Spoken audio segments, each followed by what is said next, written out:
मना कहा पाए भागा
जंगल में जहाँ वो नागन रहती है।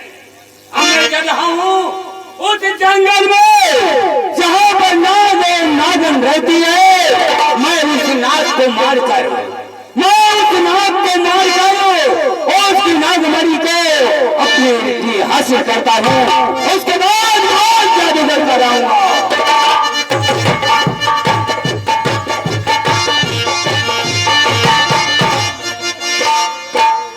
आइए आप बेन की आवाज सुने जो बंगाली लोग बजाते हैं। कहना है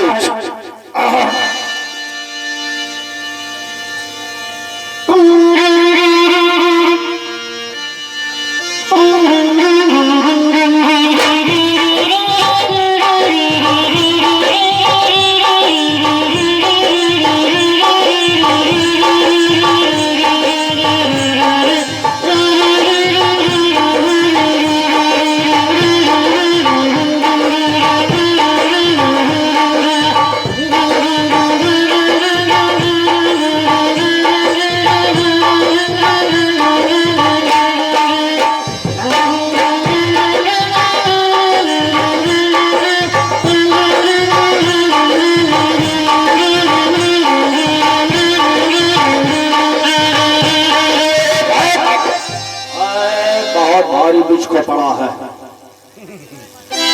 निकलवाना हो निकलवाले भैया, 200 रुपया लगेगा, नहीं कहीं मूत देगा तो झाड़ा बंद हो जाएगा। बहुत भारी बीच को पड़ा है इसमें। तो देखो अब चल रहा है ज्वाला जादूगर के पास।